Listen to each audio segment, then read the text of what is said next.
Hello दोस्तों, welcome to my channel. This is class 10 chapter first NCERT science chemical reaction and equation. In this chapter we read about many topics that what is combination reaction, what is decomposition reaction, what is displacement reaction, what is double displacement reaction, oxidation, reduction, corrosion and rancidity. And this is the topics of this chapter. And this is a simple chapter, not so hard. This is the simplest chapter in chemistry section of science. Okay, that if we tell about that what is chemical reaction, we can say that what is chemical reaction. Chemical reaction क्या है और equation क्या है। Chemical reaction है जब भी कोई दो एलिमेंट या दो से जो ज़्यादा एलिमेंट आपस में रिएक्ट करे और एक कंपाउंड का फॉर्मेशन कर रहे हैं, तो वो क्या है, केमिकल रिएक्शन। मैंने कहा हाइड्रोजन ऑक्सीजन के साथ मिक्स हो गया और हमें पानी दे रहा है, this is called chemical reaction. और अगर हम इसी चीज को शॉर्ट वे में लिखेंगे, दैट मैंने कहा कि जी हाइड्रोजन हाइड्रोजन ओके, हाइड्रोजन किसके साथ में रिएक्ट हुआ, वाटर के साथ, सॉरी ऑक्सीजन के साथ में। ओके, और हमें क्या प्रोवाइड करा रहा है वो, water. You know the molecular formula of water is H2O, है ना। इसमें हाइड्रोजन भी है और इसमें ऑक्सीजन भी है। जब हाइड्रोजन ऑक्सीजन के साथ में रिएक्ट हुआ तो हमें वो वाटर दे रहा है। और अगर हम इसे शॉर्ट फॉर्म में लिखेंगे तो हम लिखेंगे if hydrogen react with O2 it gives H2O। Okay, अब आप कहेंगे कि यहाँ पे कुछ भी नहीं है और यहाँ पे 2 लिखा है, ऐसा क्यों है। This is because of their valency. Because अगर आपने 9 चैप्टर में पढ़ा होगा कि हाइड्रोजन की वैलेंसी कितनी होती है 1 और ऑक्सीजन की वैलेंसी कितनी होती है 2। तो जब भी हम मोलिकुलर फॉर्मूला बनाते हैं तो हम लिखते हैं क्या, हाइड्रोजन ऑक्सीजन के साथ मिक्स हो रहा है। हाइड्रोजन की वैलेंसी कितनी है 1, ऑक्सीजन की वैलेंसी कितनी है 2, क्रॉस मल्टीप्लीकेशन हुआ, ऑक्सीजन की जो वैलेंसी थी वो पहुंच गई हाइड्रोजन के साथ, तो ये क्या हो गया H2। ओके, और ऑक्सीजन की वैलेंसी कितनी थी 1, तो ये ऑक्सीजन के पास कितना पहुंच गया 1। 1 हम लिख के दिखाते नहीं है, इसलिए हमने डायरेक्ट क्या लिखा H2O। ओके, तो मैं कहना चाहूँगा कि केमिकल रिएक्शन क्या है कि जब कंपाउंड आपस में रिएक्ट कर, वो जब भी रिएक्टेंट आपस में रिएक्ट करते हैं और कंपाउंड की फॉर्मेशन करते हैं, वो केमिकल रिएक्शन है। और इसी को हम पूरा डिस्क्रिप्शन फॉर्म में ना लिख के शॉर्ट फॉर्म में जो लिख देते हैं वो है इनकी इक्वेशन। ओके, तो हम आगे चलते हैं। Chemical equation. Okay, chemical equation यही चीज़ बताई गई जो मैंने अभी आपको बताई कि क्या चीज़ है केमिकल रिएक्शन। ओके, तो यहाँ पे हम देखेंगे we can say that any of following observation help us determine whether a chemical reaction has taken place. यहाँ पे वो कहना चाह रहा है कि हम कैसे पता लगाएंगे कि कोई केमिकल रिएक्शन हो रही है। तो हम कैसे पता लगा सकते हैं कि कोई केमिकल रिएक्शन हो रही है। मैंने कहा हाइड्रोजन में वाटर मिल गया तो क्या, हाइड्रोजन में ऑक्सीजन मिल गई तो वाटर बन गया। गैस हाइड्रोजन, गैस ऑक्सीजन और लिक्विड फॉर्म में क्या हो गया, वाटर। तो जब भी किसी भी चीज की स्टेट चेंज हो जाएगी, स्टेट का मतलब स्टेट कितनी टाइप की होती है, टाइप्स ऑफ स्टेट कितनी होती है, सॉलिड, लिक्विड एंड गैस। जब भी किसी कंपाउंड की या एलिमेंट की स्टेट चेंज हो जाएगी, हाइड्रोजन किस फॉर्म में था भाई, हाइड्रोजन हमारा गैस फॉर्म में था। ओके, हमारा ऑक्सीजन किस फॉर्म में था, ऑक्सीजन भी हमारा गैस फॉर्म में था। और जब हमें प्रोवाइड हुआ H2O, वो हमारा किस फॉर्म में था, वो हमारा एक्वस फॉर्म में था। यहाँ पे हम ये नहीं कहेंगे कि लिक्विड फॉर्म में था, वो तो हमारा एक्वस फॉर्म में। ओके, मतलब लिक्विड फॉर्म में। तो change in state called chemical reaction हुई है। चेंज इन कलर, अगर किसी कंपाउंड का कलर चेंज हो रहा है, किसी भी प्रोडक्ट का कलर चेंज हो रहा है तो हम कहेंगे कि केमिकल रिएक्शन हुई है। इवोल्यूशन ऑफ गैस, अगर 2 एलिमेंट रिएक्ट करने से कोई तीसरा कंपाउंड बन रहा है और उसमें से गैस भी क्या हो रही है, रिलीज हो रही है, तो ये एरो किसका है, इसका मतलब है कि गैस रिलीज हो रही है, तो हम कहेंगे केमिकल रिएक्शन हुई है। चेंज इन टेम्परेचर, अगर टेम्परेचर का चेंज हो रहा है तो भी हम क्या कहेंगे कि केमिकल रिएक्शन हुई है। ओके, तो 4 चीज हमने क्या क्या पढ़ी। चेंज इन स्टेट, अगर स्टेट चेंज हो रही है तो केमिकल रिएक्शन हुई है। Change in colour, colour change हो रहा है तो केमिकल रिएक्शन हुई है। इवोल्यूशन ऑफ गैस, मतलब गैस का इवोल्व होना, इसका मतलब केमिकल रिएक्शन हुई है। और चेंज इन टेम्परेचर, टेम्परेचर का चेंज होना, या तो टेम्परेचर घटेगा या टेम्परेचर बढ़ेगा, ये तो चेंज इन टेम्परेचर है, तो टेम्परेचर घटेगा या बढ़ेगा, वही चेंज इन टेम्परेचर, तो इसका मतलब केमिकल रिएक्शन हुई है। ओके, तो हम आगे बढ़ते हैं। यहाँ पे क्या इन्होंने कहा कि मैग्नीशियम, मैग्नीशियम जब ऑक्सीजन के साथ रिएक्ट करेगा तो वो मैग्नीशियम ऑक्साइड बनाएगा। ठीक है, तो हमने कहा कि जी जब भी मैग्नीशियम का सिंबल कितना होता है, मैग्नीशियम का सिंबल क्या होता है, Mg। ओके, ऑक्सीजन का सिंबल क्या होता है, ऑक्सीजन का सिंबल होता है O। और हमें क्या दिया इसने, इसने दिया हमें मैग्नीशियम ऑक्साइड। अगर हम मैग्नीशियम ऑक्साइड का मोलिकुलर फॉर्मूला देखें तो क्या बनना चाहिए भाई, मैग्नीशियम की वैलेंसी कितनी होती है, 2 होती है। ऑक्सीजन की वैलेंसी कितनी होती है, 2 होती है। 2 से 2 कैंसिल, यहाँ पे कितना बचा, 1 1। मतलब अगर Mg1O1 के साथ में रिएक्ट करे, सॉरी गलत बोल दिया मैंने, MgO के साथ में रिएक्ट करेगा तो हमें क्या मिलना चाहिए, MgO। इसे क्या कहेंगे हम, मैग्नीशियम ऑक्साइड। तो मैग्नीशियम ऑक्साइड का मोलिकुलर फॉर्मूला क्या हुआ, MgO। साथ के साथ में मोलिकुलर फॉर्मूला बनाना सीख लिया। भाई मैग्नीशियम की वैलेंसी कितनी होती है, 2 होती है। ऑक्सीजन की वैलेंसी कितनी होती है, 2। 2 से 2 कैंसिल हो गया, 1 1 बचा, इसका 1 इसके पास, इसका 1 इसके पास, तो हमारा क्या बन गया, MgO, मैग्नीशियम ऑक्साइड। दूसरी चीज, जो एरो के लेफ्ट हैंड साइड पे रहेंगे, that the elements of left hand side called reactants and the element of right hand side called product. इन चीज को ध्यान रखना। ओके, देन हम आगे बढ़ते हैं। Right a chemical equation, then Mg plus O2 gives MgO। Okay, अब यहाँ पे 2 था, जब इसके साथ में रिएक्ट करा तो इन्हें Mg2O क्यों नहीं बनाया, क्योंकि मैग्नीशियम की वैलेंसी कितनी होती है, 2 होती है। तो यहाँ पे 2 था, 2 से 2 कैंसिल हो गया, तो हमारा क्या बना, MgO बना। ठीक है, अब क्या कहेंगे भाई, बैलेंस केमिकल इक्वेशन क्या है। बैलेंस से आप क्या समझते हैं, बैलेंस का मतलब क्या होता है, इक्वल। बैलेंस करना, इक्वल, मतलब अगर हम रिएक्टेंट को प्रोडक्ट के, किसके, प्रोडक्ट के इक्वल कर देंगे तो वो हमारी क्या है, बैलेंस केमिकल इक्वेशन है। अगर मैं सिंपल भाषा में आपसे कहूँ, अगर मैं इस इक्वेशन को देखूँ, कि ZnH2SO4 इधर है और ZnSO4 प्लस H2 इधर है, मतलब इधर जिंक है, इधर भी जिंक है, इधर सल्फर है, इधर भी सल्फर है, इधर ऑक्सीजन है, इधर भी ऑक्सीजन है, इधर हाइड्रोजन है तो इधर भी हाइड्रोजन है। अगर मैं number of atoms of zinc, hydrogen, sulphur, oxygen left hand side पे है, मुझे इक्वल करने पड़ेंगे उतने ही number of atoms zinc, sulphur के, ऑक्सीजन के और हाइड्रोजन के, then we can say that this is balance chemical equation. अगर मैं आपसे कहूं क्या कि H plus O2 gives H2O, क्या मैं कह सकता हूँ बैलेंस केमिकल इक्वेशन है, नहीं, this is not a balance chemical equation. इधर हाइड्रोजन कितने हैं, 2 है, इधर ऑक्सीजन कितनी है, 1 है, इधर हाइड्रोजन कितने हैं, 1 है, इधर ऑक्सीजन कितने हैं, 2 है। अगर मैं इसे बैलेंस करूंगा तो इधर भी मुझे कितने हाइड्रोजन करने पड़ेंगे, 2 हाइड्रोजन करने पड़ेंगे। अगर इधर 2 हाइड्रोजन है, अगर मैं यहाँ पे 2 लगाऊंगा तो इसका मतलब इधर भी 2 ऑक्सीजन हो गए, इधर भी 2 ऑक्सीजन हो गए। इसका मतलब है अगर मैंने 2 किसी पूरे कंपाउंड के आगे लगाया ना, अगर जैसे मैंने H2O के आगे 2 लगाया, इसका मतलब है इस नंबर की इस पूरे कंपाउंड में मल्टीप्लाई हो रही है। मैं कभी भी ऐसे नहीं कर सकता कि H और O के बीच में 2 लग रहा है तो मैं 2 बढ़ाने के लिए यहाँ पे 2 लगा दूं, ये हमारा मेथड हो जाएगा रॉन्ग। ठीक है, तो मैंने इस पूरे के आगे 2 लगाया तो इससे हो गया 2H2O, मतलब 2 मॉलिक्यूल H2O के। तो इससे हाइड्रोजन कितने हो गए, 4 हो गए, और ऑक्सीजन कितने हो गए, 2 हो गए। अब मुझे इधर ऑक्सीजन तो 2 चाहिए और हाइड्रोजन 4 चाहिए, ऑक्सीजन तो 2 है ही, तो हाइड्रोजन 4 करने के लिए मैं क्या करूँगा, हाइड्रोजन करके 4 लगा दूंगा।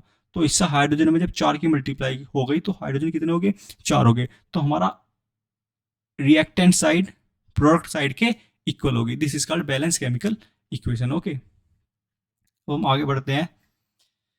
यस, दिस इज आल्सो इधर Fe। अगर हम इस केमिकल इक्वेशन को बैलेंस करना चाहें, इधर क्या क्या चीज़ है, देखो इस केमिकल इक्वेशन को अगर मैं देखूं और मुझे जान करनी है बैलेंस, तो मैं क्या देखूंगा भाई, रिएक्टेंट की साइड क्या क्या है और हमारा प्रोडक्ट की साइड क्या क्या है। ठीक है भाई, रिएक्टेंट की साइड क्या है, Fe भी है। Fe मतलब क्या होता है, आयरन, और Fe की वैलेंसी कितनी होती है, 2। ठीक है, इधर हाइड्रोजन भी है और इधर ऑक्सीजन भी है। सबसे इंपॉर्टेंट चीज़ है, जब भी हमें किसी केमिकल इक्वेशन को बैलेंस करना हो ना, तो सबसे पहले हाइड्रोजन ऑक्सीजन के अलावा जो भी कंपाउंड है उसको बैलेंस करते हैं। ठीक है, ये सबसे इंपॉर्टेंट चीज है कि हाइड्रोजन ऑक्सीजन को छोड़ के जो भी बाकी बाकी बचे हुए एलिमेंट है सबसे पहले उन्हें बैलेंस करो। Okay, then oxygen, after that hydrogen, last में हाइड्रोजन को। ठीक है, और प्रोडक्ट साइड पे हमारे पास क्या क्या है, एफ है हमारे पास। ठीक है, हमारे पास एफ है, अपने पास ओ हाइड्रोजन भी इधर, अपने पास ऑक्सीजन भी है। अगर मैं इधर आयरन देखूँ तो कितने हैं, एफ कितने हैं 1, हाइड्रोजन कितने हैं H2, 2 हाइड्रोजन है, और ऑक्सीजन कितने हैं 1। इधर एफ कितने हैं देख के बताओ, इधर एफ है अपने पास में 3। ओके, इधर हाइड्रोजन कितने हैं अपने पास में 2, और इधर ऑक्सीजन कितने हैं अपने पास में 4। तो जब मैं इसे बैलेंस करने जाऊंगा तो मैं क्या देखूंगा कि इधर तो सबसे पहले आपको मैंने एक चीज़ बताई कि हाइड्रोजन ऑक्सीजन को छोड़ के बाकी के जो एलिमेंट है उन्हें बैलेंस करेंगे। तो हम देखेंगे इधर एफ 3 है और इधर एफ 1 है। तो अगर मैं यहाँ पे 3 लगा दूं तो इसका मतलब यहाँ पे हमारे पास 3 की मल्टीप्लाई हुई एफ में, तो एफ कितने हो गए 3, तो एफ तो हमारा हो गया बैलेंस।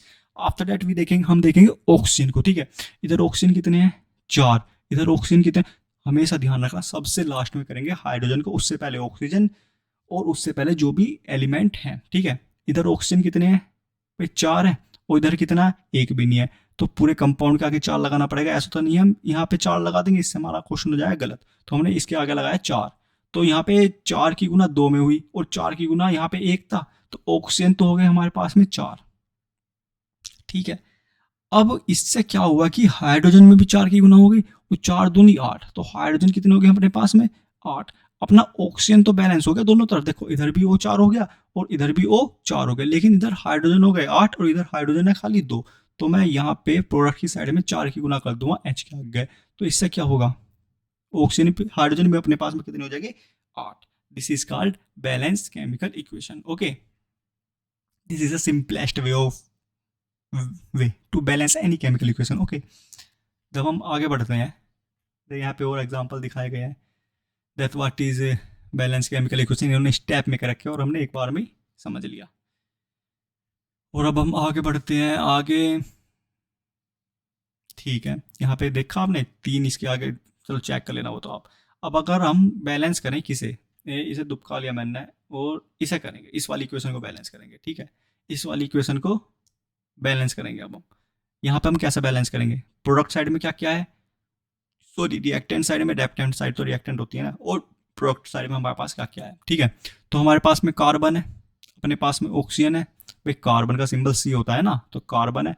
तो हम ये मत कहने लगा कि CO तो कार्बन मोनोऑक्साइड है, तो अपने पास में कार्बन मोनोऑक्साइड का एक ही सिंबल है। यहाँ पे हमें बायफरकेट करनी पड़ेगी, हर चीज़ अलग अलग। ठीक है, तो कार्बन अपने पास में, ऑक्सीजन अपने पास में, और अपने पास में हाइड्रोजन है। और प्रोडक्ट साइड में क्या है, ये मत कहने लगे ना CH3OH, तो अपना क्या बनेगा, अपना अपना मीथेन बन जाएगा, मीथेन नहीं बनेगा। अगर आखिरी में OH सिंबल जुड़ रहा है तो क्या बनेगा ना, चेक करके बताना। ओके, तो कार्बन अपने पास में, हाइड्रोजन अपने पास में, और ऑक्सीजन अपने पास में। अगर हम इधर कार्बन देखें तो कितने हैं, 1 कार्बन है। ऑक्सीजन देखें, ओहो ओहो, इन्हें तो बैलेंस कर रखी है भाई, मजा बिगाड़ दिया, इन्हें तो शुरू पहली बैलेंस कर रखी है। ठीक है, तो देख लेना उसे आप अपने आप। अब हमारे पास में एक क्वेश्चन आया कि why should are magnesium ribbon be clean before burning in air. इसने कहा भाई जो मैग्नीशियम रिबन है, मैग्नीशियम का रिबन होता है ना, तार होता है, तार, रिबन माने तार।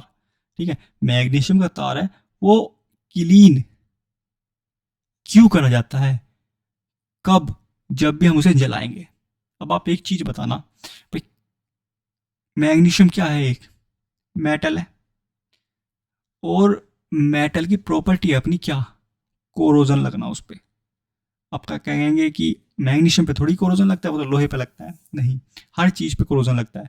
अगर हम कहेंगे Fe पे कोरोजन हमें दिख रहा है, क्या Fe आयरन जो है लाल लाल से हो जाता है, लाल लाल पप्पू आ जाते हैं उस पर, हल्का हल्का रेडिश हो जाता है, तो वो क्या है कोरोजन। अगर हम कहें सिल्वर पे कोरोजन नहीं लगता, सिल्वर तो लाल नहीं होता, सिल्वर क्या हो जाता है जब कोरोजन लगता है उस पर, वो ब्लैक पड़ जाता है। जब भी चांदी की आपने क्या पजेब देखी होगी अपनी मम्मी की, और पैरों में वो जो चुट्टी पहनते हैं वो देखी होगी, वो काली हो जाती है, ब्लैक हो जाती है। क्यों हो जाती है वो ब्लैक, आप कहेंगे गंदगी पकड़ लेती है, भाई वो भी तो कोरोजन है ना। वो कोरोजन, अब लोहा जंग लगने पे कैसा होता है, रेडिश हो जाता है। तो ओके, और ऐसे ही जब सिल्वर पे क्या लगता है, जंग लगता है, तो ब्लैक फॉर्म में हो जाता है।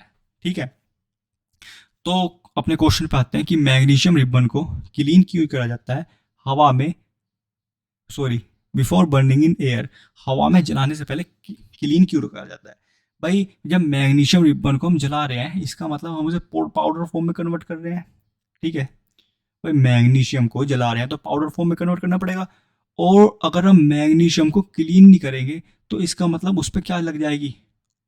भाई वो ऑक्सीजन की प्रेजेंट में तो था, वो एटमॉस्फेयर में रखा था, ठीक है। अब आप ही जवाब दोगे, भाई वो एटमॉस्फेयर में रखा था मैग्नीशियम, और एटमॉस्फेयर में क्या करती है, ऑक्सीजन कोरोड करती है किसी भी चीज को। अब मैग्नीशियम के ऊपर क्या हुआ, ऑक्सीजन के पार्टिकल जमा हो गए, ठीक है। और ऑक्सीजन की प्रॉपर्टी क्या है, ऑक्सीजन की प्रॉपर्टी है कि वो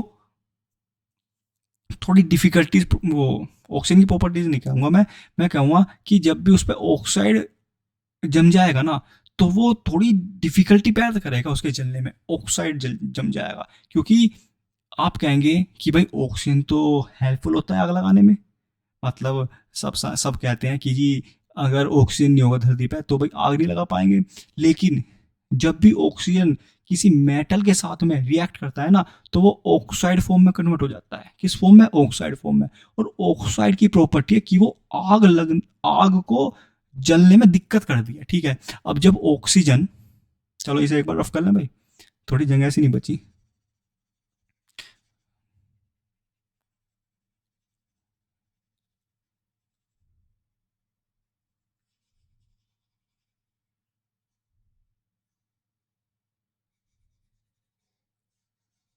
ठीक है।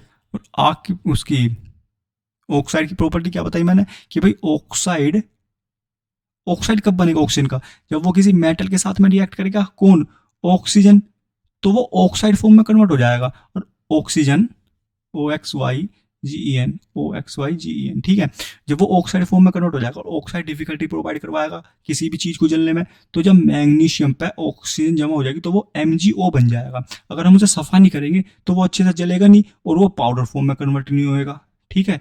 पाउडर फॉर्म में कन्वर्ट नहीं होएगा तो हम इसलिए सफा करते हैं, उससे क्या हो जाता है, जो ऑक्सीजन ऑक्साइड फॉर्म में जमा हो गया है वो उस पे से रिमूव हो जाता है और मैग्नीशियम अच्छी तरह से जल पाता है, ठीक है भाई। अगला क्वेश्चन देखेंगे, right the balance chemical equation of for the following chemical reaction. आपको कुछ नहीं करना है, इसमें बैलेंस करनी है। हाइड्रोजन का सिंबल क्या है, क्लोरीन का सिंबल क्या है, हाइड्रोजन क्लोराइड क्या बनेगा, और आपको देखना है कि इधर हाइड्रोजन हाइड्रोजन बराबर है या इधर क्लोरीन क्लोरीन। आप कहेंगे इधर तो क्लोरीन है और इधर क्लोराइड है। जब भी क्लोरीन किसी अलग एलिमेंट के साथ में रिएक्ट करता है तो उसको हम कहते हैं chloride, okay.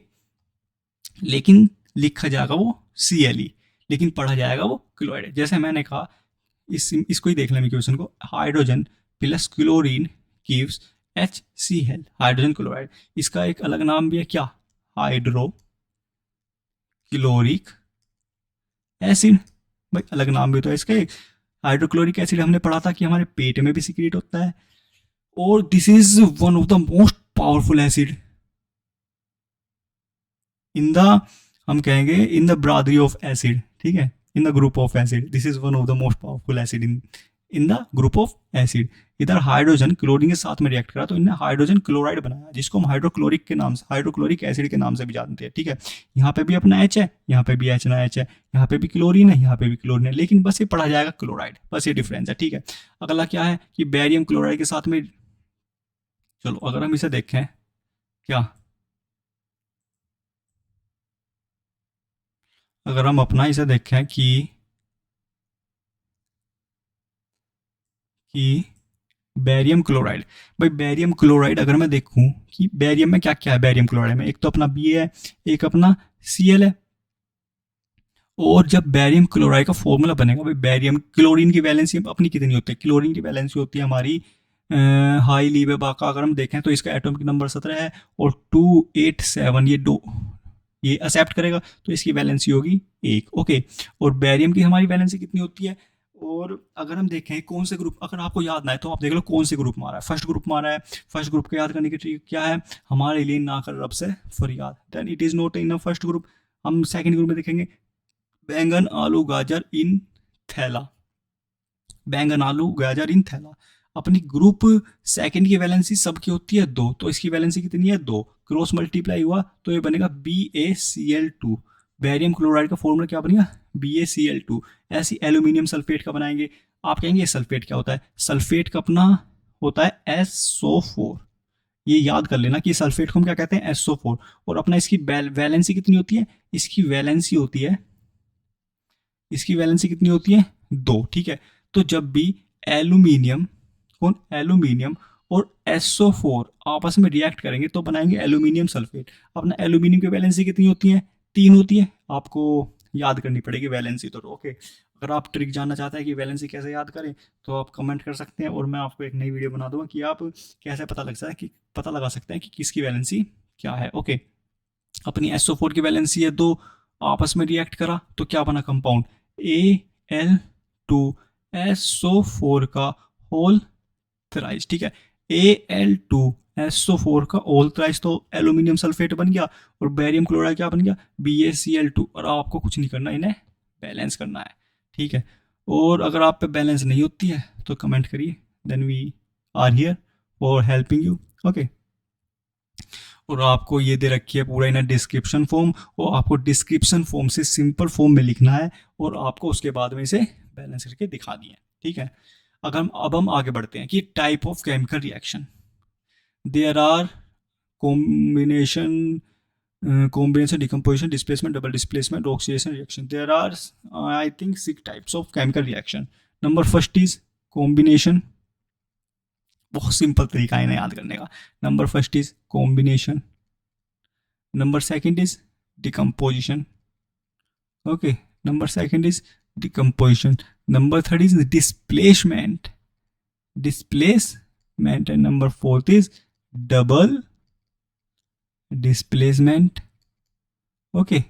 Number five is oxidation, and number 6 is reduction.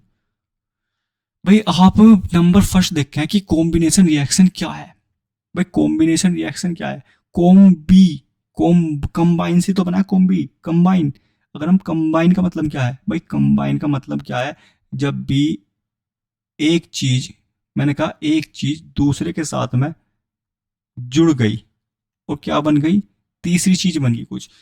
जब भी एक चीज दूसरे के साथ में जुड़ी और तीसरी चीज बन गई, वो क्या है, कॉम्बिनेशन रिएक्शन। मैं कहूँगा, मैंने आपको बताया था ना कि एरो के लेफ्ट हैंड साइड में कौन होता है, रिएक्टेंट, और राइट हैंड साइड में कौन होते हैं, प्रोडक्ट। इसकी सिंपल डेफिनेशन है, जब भी 2 या 2 से ज्यादा रिएक्टेंट आपस में जुड़कर सिंगल प्रोडक्ट बनाए, वो कॉम्बिनेशन रिएक्टेंट है, कॉम्बिनेशन रिएक्शन है। मैंने कहा कि 2 या 2 से ज्यादा रिएक्टेंट आपस में जुड़ के एक सिंगल प्रोडक्ट की फॉर्मेशन करे। इधर रिएक्टेंट नंबर 1 था, इधर, ठीक है, इधर रिएक्टेंट नंबर 2 था, दोनों आपस में जुड़े और एक प्रोडक्ट का निर्माण कर दिया, वो क्या है, कॉम्बिनेशन रिएक्शन, ओके। जैसे हमने देखा कि क्विक लाइम H2O के साथ में मिलके स्लेक्ड लाइम बना रहा है और हीट उसमें से ट्रांसफर हो रही है। अब आप कहेंगे यहाँ पे 2 रिएक्टेंट है और अपना 2 प्रोडक्ट है, ये हीट, ये तो प्रोडक्ट बन गया सिलेक्ट लाइम, लेकिन ये हीट कोई प्रोडक्ट नहीं है। इसका मतलब है उसमें से हीट रिलीज हो रही है। अपना सिंबल दिखाता है ये वाला कि उसमें से हीट रिलीज हो रही है, मतलब उसमें से हीट भी निकल रही है। जैसे कि मैंने कहा सब्जी बनती है, सब्जी में से भाप निकलती है, लेकिन बनती तो अपना एक सब्जी है ना, हम ये तो नहीं कहते उसमें भाप भी मिल रही है हमें साथ में।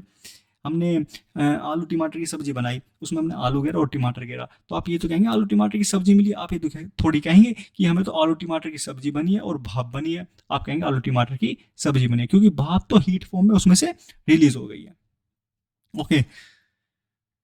कॉम्बिनेशन रिएक्शन अपना हो गया, और ओके, समझ में आया आपकी, ओके। अब हम आगे बढ़ते हैं। अगला यहाँ पे देखिए आप कॉम्बिनेशन रिएक्शन के एग्जांपल दे रखे कि कार्बन ऑक्सीजन के साथ में रिएक्ट कर रहा है तो CO2 बना रहा है, अपना हाइड्रोजन ऑक्सीजन के साथ में रिएक्ट कर रहा है तो H2O बना रहा है। 2 रिएक्टेंट एक प्रोडक्ट, 2 रिएक्टेंट एक product.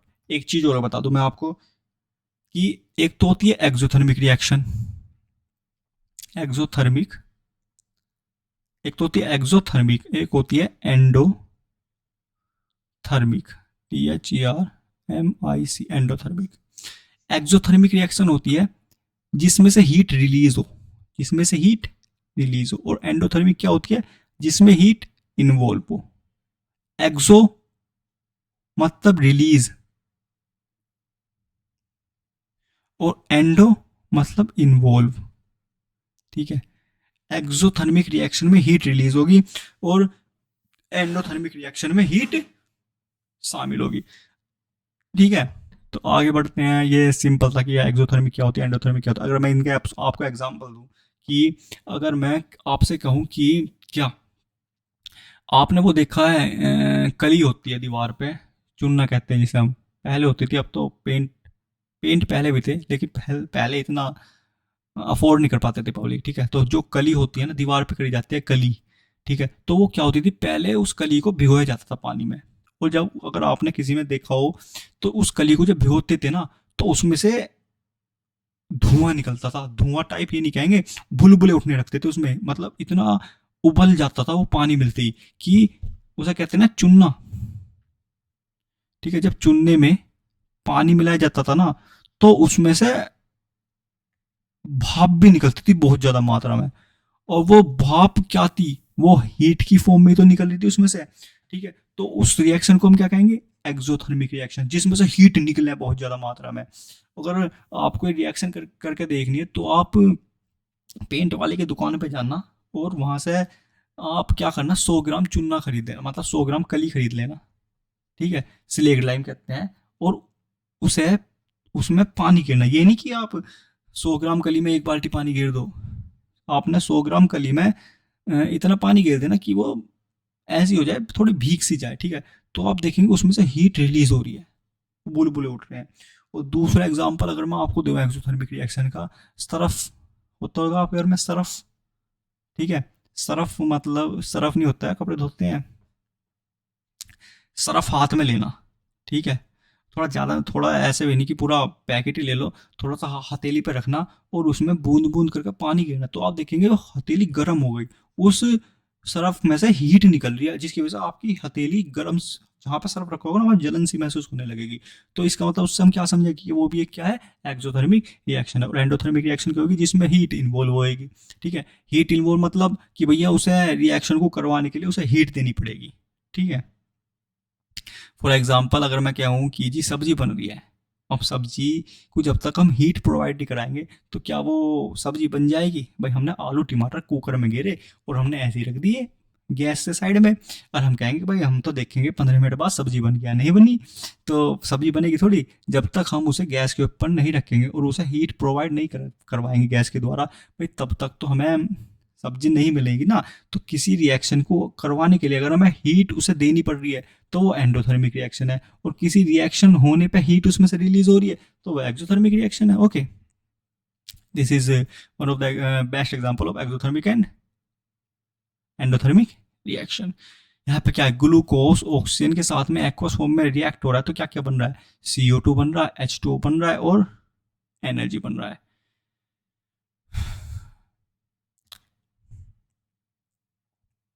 The decomposition of vegetable matter into compost is also an example of exothermic reaction। ठीक है, तो वेजिटेबल्स कंपोस्ट में कन्वर्ट हो रही है, वो भी क्या है, एक्सोथर्मिक रिएक्शन का। जब सड़ जाती है सब्जी तो वो एक्सोथर्मिक रिएक्शन का एक एग्जाम्पल है। बर्निंग ऑफ नेचुरल गैस एक एक्सोथर्मिक रिएक्शन का रिएक्शन एग्जाम्पल है। ठीक है, डिकम्पोजिशन रिएक्शन मतलब डिकम्पोज हो गया। भाई डिकम्पोज का मतलब क्या समझते हैं आप?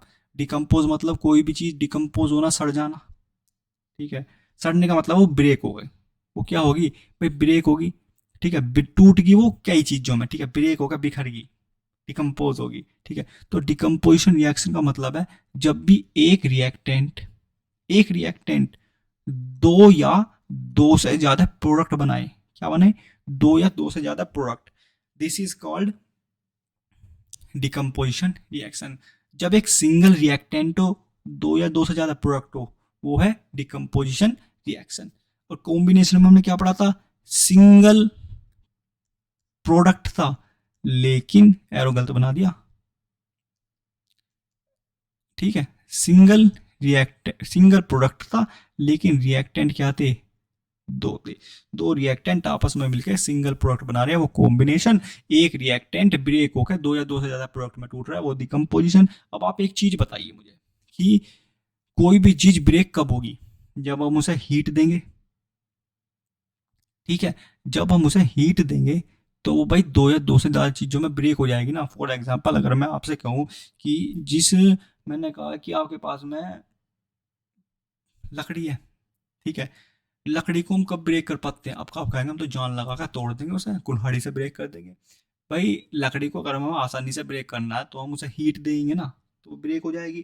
फॉर एग्जांपल जैसे मैं आपसे कहूँ कि जी किसी भी चीज़ को बिना जान लगाए ब्रेक कैसे कर सकते हैं, तो हम उसे हीट प्रोवाइड करवा देंगे तो आसानी से वो क्या हो जाएगी, ब्रेक हो जाएगी। अब आपको उसे खाट का बान होता है, ठीक है, बान को तोड़ना क्या बिना जान लगाए, तो आप उसे क्या करोगे, दोनों तरफ से पकड़ो और उसे बीच में से माचिस से जला दो तो वो आसानी से ब्रेक हो जाएगी।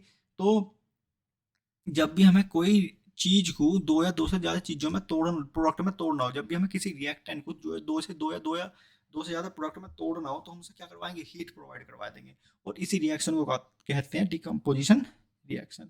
अगर हम एग्जाम्पल देखें, इनने क्या करा, फेरस सल्फेट को हीट प्रोवाइड करवाई, ठीक है। फेरस सल्फेट क्या हो गया, एक तो इसमें फेरस माने क्या होता है, Fe माने होता है आयरन, ठीक है, लेकिन हम इसे बोलते क्या, फेरस। यहाँ पे इनने फेरस सल्फेट FeSO4 को हीट दी और यो FeO3 ferrous oxide SO2 sulphur dioxide SO3 sulphur trioxide में टूट गया, ठीक है। लेकिन सल्फर डाइऑक्साइड और sulphur trioxide in the gas form उसमें से रिलीज हुई। अब आप कहेंगे कि इसे आपने डाइऑक्साइड बोला, इसे ट्राइऑक्साइड बोला, ऐसा क्यों? क्योंकि आपने पढ़ा होगा दो के लिए यूज होता है शब्द डाई, तीन के लिए यूज होता है ट्राई। तो सल्फर दो ऑक्सीजन, और मैंने आपको एक चीज और बताई थी कि जब भी ऑक्सीजन किसी अदर एलिमेंट के साथ में जुड़ जाएगी तो वो ऑक्साइड कहेंगे उसे। तो यहाँ पे क्या बना, सल्फर दो ऑक्साइड मतलब डाई ऑक्साइड, सल्फर तीन ऑक्साइड मतलब ट्राई ऑक्साइड, ठीक है। तो ये चीज, अब आप कहेंगे आपने यहाँ पे तो नहीं कहा फेरस ट्राई ऑक्साइड बना रही है वो, यहाँ पे इस कंपाउंड का एक फिक्स नेम है। जैसे यहाँ पे हम H2O को ये तो नहीं कह रहे हाइड्रोजन ऑक्साइड बना रही है, हम कह रहे हैं यहाँ पे इसे हम वाटर, ये वाटर बना रही है। तो ऐसी Fe2O3 को फेरिक ऑक्साइड फिक्स नाम है इसका अपना, ओके। आगे बढ़ते हैं, लाइमस्टोन कैल्शियम कार्बोनेट को तोड़ा तो वो हीट दी तो वो क्विक लाइम और CO2 में टूट गया, ठीक है। कार्बन ऑक्साइड, सॉरी कैल्शियम, गलत बोलते हैं ना, कैल्शियम का सिंबल क्या होता है अपना, कैल्शियम का सिंबल Ca। वैलेंसी कितनी होती है कैल्शियम की, बताओ जल्दी बताओ, वैलेंसी कितनी होती है अपना, वैलेंसी होती है इसकी 2। अगर आपको वैलेंसी सीखनी है कि ट्रिक क्या है वैलेंसी याद करने की, तो आप कमेंट कर सकते हैं। देन मैं एक सिंपल वीडियो बनाऊंगा, मुश्किल से मुश्किल 10 से 12 मिनट में आपको, 15 मिनट में आपको पता याद हो जाएगी हमेशा के लिए कि वैलेंसी किसी भी कंपाउंड की, किसी भी एलिमेंट की, फिर आपको वैलेंसी याद कभी करनी नहीं पड़ेगी, आपके दिमाग में बैठ जाएगी, ठीक है। तो यहाँ पे क्या हो रहा है डिकम्पोजिशन रिएक्शन में, एक रिएक्टेंट दो प्रोडक्ट में टूट रहा है, ठीक है। अब आप कहेंगे कि ये तो गैस फॉर्म में है, इसे तो हम गिनेंगे नहीं, तो यहाँ पे CO2 एक परफेक्ट, यहाँ पे मैं ये नहीं कह रहा कि ऑक्सीजन या हाइड्रोजन कोई गैस निकल रही है, यहाँ पे CO2 एक मोलिकुलर गैस है, ओके, एक मोलिकुलर गैस है। मैं खाली ऑक्सीजन या हाइड्रोजन या नाइट्रोजन नहीं निकली इसमें से एक मोलिकुलर गैस। आप कहेंगे मोलिकुलर गैस क्या होती है, ये तो सिंपल गैस है। मोलिकुलर गैस मतलब ऐसी गैस जिसमें दो या दो से ज्यादा मोलिक्यूल इन्वॉल्वमेंट हो, जैसे हमने कहा CO2 एक मोलिकुलर गैस है, लेकिन ऑक्सीजन तो एक सिंपल गैस है ना, हाइड्रोजन एक सिंपल गैस है ना, हीलियम एक सिंपल गैस है ना, नाइट्रोजन एक सिंपल गैस है ना। तो ये सिंपल गैस है और ये मोलिकुलर गैस है। जब दो एलिमेंट आपस में मिल जाए और वो एक गैस का फॉर्मेशन करे तो वो मोलिकुलर गैस है, ठीक है। आगे बढ़ते हैं, यहाँ पे लेड नाइट्रेट Pb को कहते हैं लेड। देखो अब आप कहेंगे इसे हमने Pb को लेड क्या, लेड नाइट्रोजन ऑक्सीजन क्यों नहीं कहा, जैसे SO4 को सल्फेट कहते हैं, क्या कहते हैं, SO4 को सल्फेट कहते हैं, और जी ऐसी NO3 को नाइट्रेट कहते हैं, क्या कहते हैं, नाइट्रेट कहते हैं, ओके। तो लेड नाइट्रेट को हीट दी तो वो लेड ऑक्साइड, नाइट्रोजन डाइऑक्साइड और ऑक्सीजन में टूट गया, ठीक है। ऑक्सीजन गैस तो निकल गई उसमें से, एक नाइट्रोजन डाइऑक्साइड गैस भी निकली, molecular gas, simple gas, this is molecular gas and this is a compound, okay. एक रिएक्टेंट, कितने सारे प्रोडक्ट, दो या दो से ज्यादा product, this is called decomposition reaction, ठीक है। यहाँ पे क्या हो रहा है, AgCl सिल्वर क्लोराइड, Ag होता है सिल्वर, ठीक है। तो Ag को क्या कहते हैं हम, सिल्वर। तो सिल्वर क्लोराइड जब सनलाइट की प्रेजेंट में रखा जाता है, अब ये नहीं हीट प्रोवाइड करवा जाए, सनलाइट की प्रेजेंट में, भाई सनलाइट भी तो हीट प्रोवाइड करवाती है, तो वो सिल्वर और क्लोरीन में अलग अलग टूट गया।